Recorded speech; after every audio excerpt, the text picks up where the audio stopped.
COVID-19 has left a permanent mark in our lives. It's a pandemic that left our country with over 18 million cases and more than 330,000 deaths nationwide so far. Joining us today to discuss one perspective of the coronavirus that's based on his collaboration with Dr. Adam Jarrett is Paul Rosengren, the author of a book entitled In the Time of COVID, One Hospital Struggles and Triumphs. Paul, welcome. Thank you for having me. It's great to be here. I've had the pleasure of knowing you as a writer for many years. So I have to say, I wasn't surprised when I learned that you wanted to delve into this particular project. Can you share with us the steps that led to this? Yeah, there are really two ways that these kind of collaborations come together. Sometimes they're really well thought out and planned, and sometimes they just happen. And this was one of the latter cases. We were having a couple families over in our backyard for a social distance get together. A little bit into the first wave. It was probably at the beginning of June, and one of the guests was Adam Jarrett, who is the CMO, Chief Medical Officer at Holy Name Hospital. And people were just, pinging him with question after question after question about what's going on and what we know about COVID, what we don't know about COVID. And he was answering them so well, so cogently, and as well as in putting them in context. And I said to him off the cuff, "You should write a book, Adam. This is really good." And he said, "I'd like to write a book, but I need help writing." And I said, "Well, I could do that." And by the end of the evening, we were kind of toying with, well, is this something we really want to do? And so that Tuesday, that was the Sunday, he came over to my house and he spoke nonstop for about four or 5 hours with me just taking notes. And from that, I wrote the first chapter, which is actually still is the first chapter. And I said, "This is the kind of book I'm looking to write. And what do you think?" And he liked it. And we decided to keep going. About 3 weeks later, we said, "Do we have enough material here?" And we thought we did. And so we decided to put out a book in about 6 months, which is pretty fast. And I think we did a good job of basically capturing his ability to tell a good story with sound medical information. How did you determine what you would highlight in the book? Well, it really was interesting because we're right in the middle of it. So some of that evolved while we were writing the book, because that was one of the challenges. Things were changing even as we were writing this. It was clear we had to talk about vaccines. It was clear we had to talk about treatments. But those are the two that had changed up until the day we published, because treatments have been evolving. So we did talk a lot about what worked and what didn't work for treatments, what were his concerns about vaccines and what were his hopes for vaccines. Um, and some of that still holds true, but some of it may be a little bit clearer now than even when we published. But I think probably one of the most interesting parts was something that he added at the very end, that Adam added, and we had a discussion about, which talks about what treatments he would want at what stages of COVID. And I think it's really helpful for anybody who has COVID or knows somebody who has, to kind of understand, well, at this stage, this makes sense. And at this stage, this does not make sense. And to kind of walk through it. So it's, I think it has really good practical advice for people who are facing this firsthand, as well as I've been told it's a fun, interesting read, because we did try to interject a fair amount of stories, of what he saw or what he experienced, or some of the heroes, and the heroes that you expect, the doctors doing great things and the nurses and et cetera, but also, the behind the scenes work that was done, the engineers who were basically rebuilding the hospital as it changed its complete focus over the time of that first wave. And to the people who were, what we call one guy, the radar, after MASH for Holy Name, who had to make sure he got the right equipment and got the PPE, and it wasn't easy, and he was very creative and very insightful. And so I think some of those stories really add to understanding it and feeling a little bit more like you understood what all the pieces that needed to come together for the hospital to treat the huge number of initial COVID patients in a time of uncertainty, as you said. You shared that one of the things that he discussed with you is what would he want to have done if he was facing some of these struggles. What were some of the things that he shared?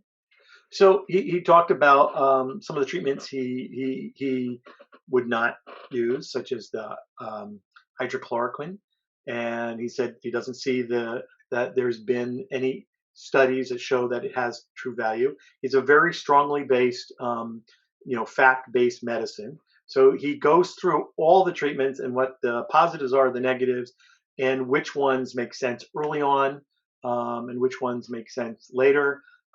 We talked about the use of ventilators, and that initially the word out of Europe and Asia was that you wanted to get your patients onto ventilators as early as possible. And that clearly was found to be misinformation, not deliberate. It just was that didn't clearly wasn't the best care. And so he talked about wanting to be off the ventilator as late as possible. There's a time when it's needed, but you don't want to get on there too soon. And he also talks about being prepared for end of life decisions as a patient and as a family member, and how it's valuable not just for COVID but in life to have a better open conversation about that. And he talks a bit about the death of his own father and mother, and how that influences how he interacts with patients in those tough times. Were there things, or because of the role that he had, was he collaborating with physicians from other hospitals? Was he gathering information about what was happening overseas? Because this is something that was happening globally and just so many people involved. I'm thinking someone in his role, I wonder if he got any sleep, starting with that. Well, for the first couple of months, he didn't get much. He was working nonstop, and it was months that he was working 7 days a week and 14 to 16-hour days. And during the off time, often getting calls, from people asking for advice and asking for his input into individual situations. Um, and one of the things I thought was really interesting was the level of cooperation between hospitals in northern New Jersey, which is a highly competitive medical market. There are lots of hospitals within a couple miles of each other. He said that the level of cooperation was the most he's ever seen, and he hopes that that's one of the things that will continue after COVID, because it really helped the care. And he also talked about the flow of information was sometimes community sourced. You got a call from a doctor in New York City who talked about blood clotting and saying, we're seeing this. Are you seeing this? And he brought it up on a call with other doctors, and quickly they determined that, yeah, blood clotting was a problem. And so every patient who came in was put on anti-blood clotting medication. And that was, in a normal time, you would wait for something to be reviewed and be in a peer journal, and it might be months or even more than a year before some of that information gets back to you. But here, the Congress people were helping to spread the word and making sure that the level of care was just getting better and better as people were learning from each new patient. As you were gathering information for the book and speaking to him, were there findings that surprised you? Were there findings that surprised me? Yeah, well, to be honest, I was somewhat of a blank slate, so I was learning a lot. Um, I was kind of surprised at the level of research that was going on at Holy Name, which is a really good regional hospital. It's independent. It's owned, by a Sisters of Peace, a religious organization, and I was surprised at the level of research that they were doing and studies they were doing there. Some of which has been very influential, and has been very successful. Others that weren't. And so there's a whole chapter on the excitement of finally getting the treatment they thought would work and then it didn't, and then some of the others that were more successful. Um, the other piece that I found interesting was that Holy Name Hospital was actually founded because of the Spanish flu pandemic. So there were a couple doctors and nurses who went to the Sisters of Peace and said, "We don't think we're ready for the next pandemic, and it could happen anytime." This was a couple of years after the Spanish flu, and so they founded this hospital exactly for this pandemic. But it was, even though it didn't come for 100 years, so it's interesting how laying the groundwork for something may not pay off right away, but it pays off way down the line. And then this was a case where it did. Because you had access to Dr. Jared and the information that you were gathering, did you find that you were taking certain precautions that other people may not have because they didn't have access to this information? Well, interestingly, we're a little bit ahead of the curve. My son lived in New York, and he has asthma, so he wanted to get out of the city, move home, and and so we did talk to Adam about, well, what do we need to do? And he was like, well, Paul, this is pretty bad. I'm out there telling people, but I don't think people are getting it yet. So the next day, my son and I went out and we went shopping at a food store with two carts, and we loaded it up. We bought a new freezer. We completely filled it up. I called Adam and I said, Adam, you know, this is what we did. And he said, why did you both go? He said, this is all about reducing risks, Paul. So you could have reduced risks more by keeping this your son, who's most at risk, at home, and you do the shopping. And now you have two people going out, twice as much chance for exposure. So it made me rethink, just how he said, you're always going to have some risk. It's all about lowering your risk and knowing what your risk tolerance is. That story is actually in the book, but with a different name. I didn't want to use my name on that, but it's in there because you know what? Part of this is mistakes were made. I made a mistake there. Adam talked about a mistake that he made where early in this crisis, before we even knew it was in New Jersey, he called whole staff together and said, anybody wants to learn about COVID, come. We've been studying it. We're going to have experts from our hospital talk about it. And they expected, maybe 50 people, 75. 500 people showed up. And, they talked through what people were seeing in Europe, what the symptoms were and all this. And lo and behold, the next day, they identified 6 cases of COVID come in the door. That doesn't mean that before then they had no COVID cases. It meant that the heightened awareness of the staff allowed them to realize this isn't pneumonia. This isn't a regular pulmonary disease. And interestingly, because they announced the next day, we have 6 patients with COVID, that's where they got all this press attention that, oh my gosh, this is the epicenter of COVID. Every other hospital probably had the same patients because it was much more widespread in the community than people thought. But they were on top of it, they were ahead of it, and they were beginning to catch it. I'm assuming that you're still in touch with him, and now, as you said earlier, things continue to evolve. In the last 2 weeks, we've heard of the Moderna and the Pfizer vaccines. I'm curious, what's your take, and what has his take been about these vaccinations? Well, he's taking it and encourages people to take it. He does, and the book goes through, be careful of silver bullets. Hopefully, this vaccine will be a silver bullet, but there are concerns about vaccines. He thinks the benefits of vaccines outweigh the risk, but you do need to be aware there is a risk and there are challenges. Getting this many vaccines to this many people, especially if they give them twice, and under the extreme circumstances they have, with the extreme cold they have to be transported in, is a logistical challenge. And people can't just expect that it's going to happen boom without problems. There will be some people who have negative reactions, but the question is all again, he said, it's about weighing risks and looking at the facts. How many people have had reactions?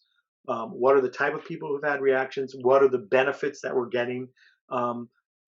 He feels it would be very unfortunate if not enough people took the vaccine to create the herd immunity. He said it is basically selfish for the individual because it is definitely better for society if we can get the vaccine out and stop the spread of this. I mean, I talked with him just the other day, and he said he still thinks, even with the vaccine beginning to hit, that the United States is going to have several 100,000 more deaths before this is under control. That's a lot, and it just makes me. I'm still confused about how people can say we've had 300,000, we're going to have 500,000 deaths in the United States, and not be more freaked out about this.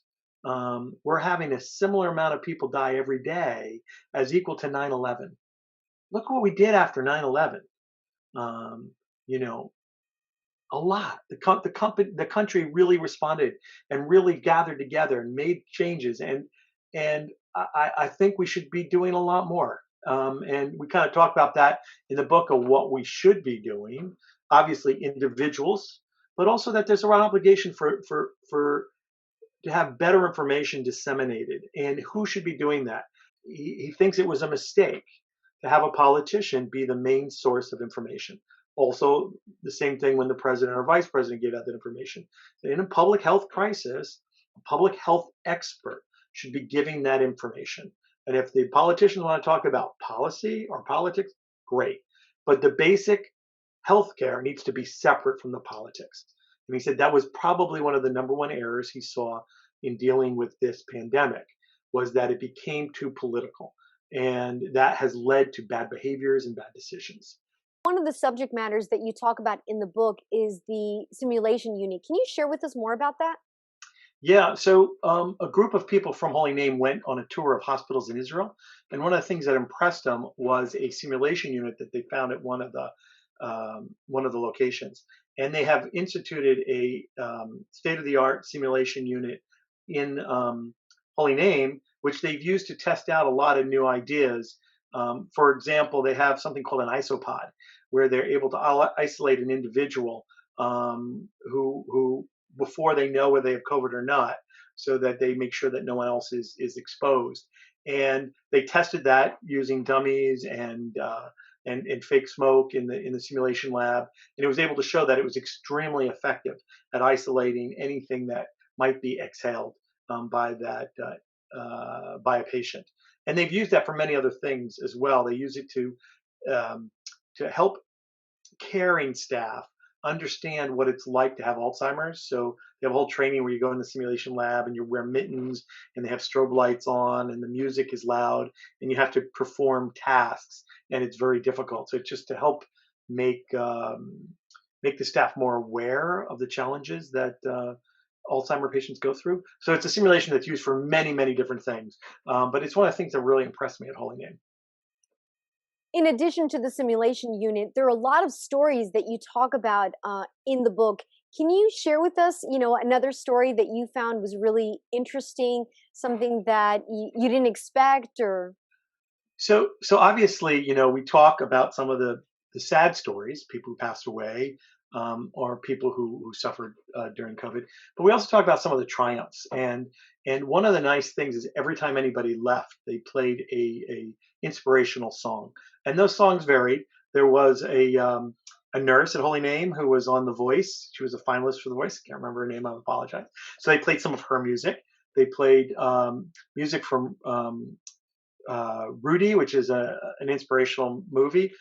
One time they played a song from Wicked because the person was the set designer for Wicked who was coming out. But one of the stories that most impressed me was there was a police officer from Union City who had performed CPR on his mother, who turns out to have COVID, and she passed away, and then he got COVID, and it was a bad case, and he was on a ventilator for some time, but he survived, and he insisted on walking out of the hospital.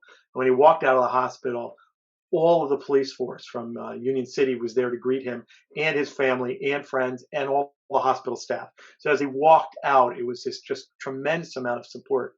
And after all of them had walked away, one police officer, the police chief, a woman, walked back and said heartfeltly how thankful they were that they'd already lost one police officer to COVID. They were convinced they were going to lose another, and how grateful they were. And it was a really um, moving moment.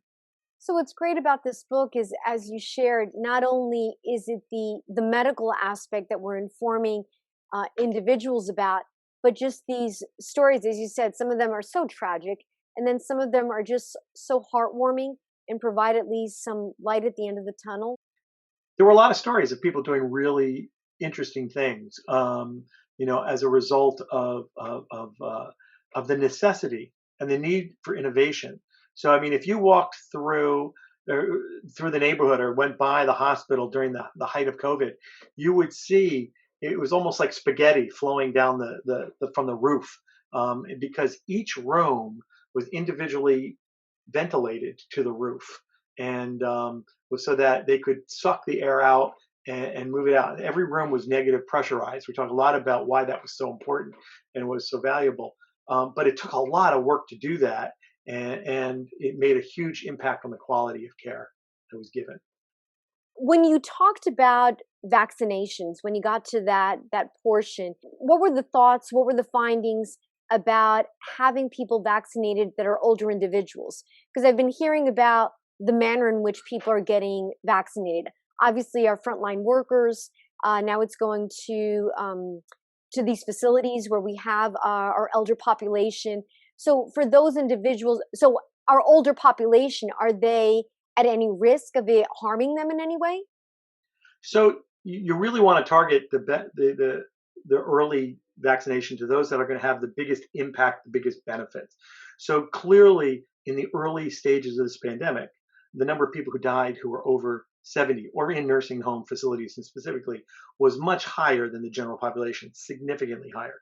That numbers has come down in part because of the extreme measures they've taken. My mother has Alzheimer's and is in a nursing home, and I have not seen her since March.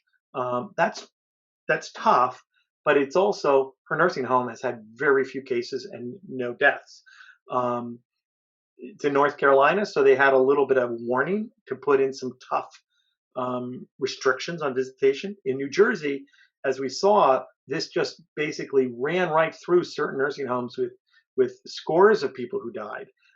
So I would say yes, nursing home facilities should be near the top of the list. They are the most vulnerable. It is also a possible vector for spreading amongst the healthcare community, and I think that makes sense. As in any population, there are risks. As in anything with an elderly population, the risks may even be higher. But the benefits are so much higher amongst the community that it's one of those things where you have to weigh benefits and risks, and the benefits clearly win out. So I think yes, it makes a whole lot of sense, and I'm sure Dr. Jared would agree on that one. Moving forward, what types of research is being done for someone in his position? How does he move forward? Is it okay? We know the vaccinations, we know that's in place, but what other steps are we going to take? Because this is far from over. I mean, I love the enthusiasm that people have about the vaccination, but in the back of my mind, I'm thinking I feel like it's some hope. It certainly gave me some hope. I can't say that it relieved me of my concerns. So I'm curious. Was that something that you touched on in the book, and what are some of the thoughts? So we talk a lot about treatments and what's working and what's under study, and a lot of the studies have a tremendous amount of potential. They still need to, studies do a couple things. You often hear about whether they work or not, but the bigger important thing for many studies is when they work and on what populations they work. So some of these treatments make a big difference on whether you give them early in the course of a disease or later in a course of disease. They may work better for an older population than a younger population. And it takes time to do those studies. Um, some of those studies are coming out, and it is a reason why we're having better care now in hospitals.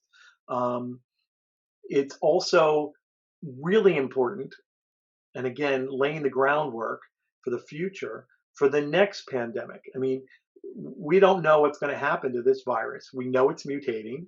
We know it's gotten more um, contagious. The mutations and viruses are very quick. They go through many generations very quickly. So there's a really good chance that there'll be more mutations that we need to deal with. And so all the research we're doing now will help us prepare. The next pandemic may not be for another 100 years. Let's hope. Could be 6 years. So we just need to be prepared.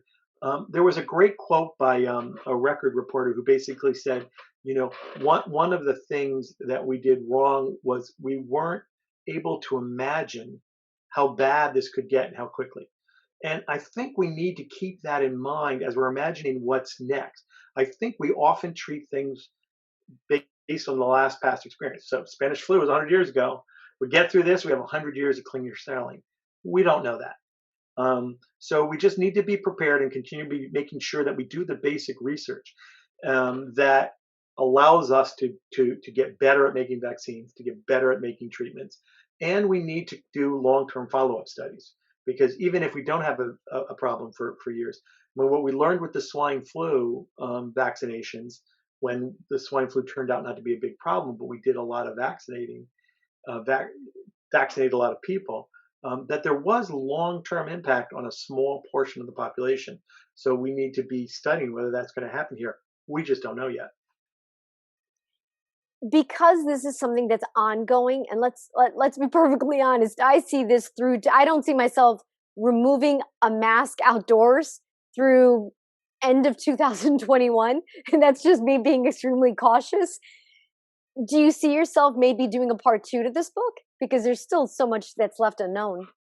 Well, it's interesting because, like I said, we were changing this book up until the day it was published, and I think we're probably more likely to put an epilogue. I think this is a historical book, and people need to understand it's constrained by the time frame. Um,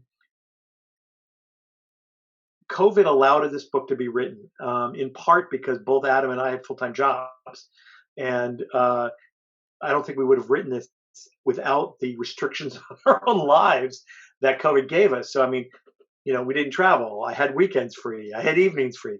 So, I don't know that we'll have time for another book, but and I'm hoping there's not enough material for another book. So let's knock on wood that the worst is behind us.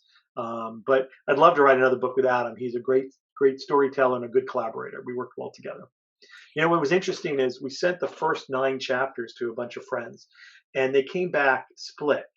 Half of them said, "Loved the stories." Usually they pick a chapter, like chapter one. They said, "I love the stories," but there was too much medical information. And then the next friend would write, "The medical information was so valuable. I loved it, but the stories kept getting in the way." So we really had to walk a fine line of making it a fun, interesting read and packing in a lot of information. And the good news is, at least from the reviews so far, is that we did a pretty good job of that, and that people are finding it an easy read that gives them a lot of information. And I think that's really what our goal was. So I'm pleased with that. Well, thank you so much for taking some time to talk to us. And it's such a clearly it's a relevant, timely topic, but so many people have a lot of misinformation and just a lack of access to information. So be able to find it in a book and to hear it from an expert, I think it makes a world of difference. And for generations to come, it'll give them some insight. Like you said, hopefully it's very likely in about 100 years, hopefully in about 100 years. Although I'd like to say I hope this never happens again. I hope that we never experiencing anything remotely similar to what's occurring. But if it does, it provides some insight. And this is the book that I'm going to say will keep on giving. Well, thank you. Yeah, I Well, mean, it I'm glad definitely, glad you found it useful. absolutely. No, thank you so much. I'm so glad that you had that opportunity to collaborate with Dr. Jared, and for sharing your time with everyone else, and provide a resource that's going to be so useful. Thank you. It was great talking with you.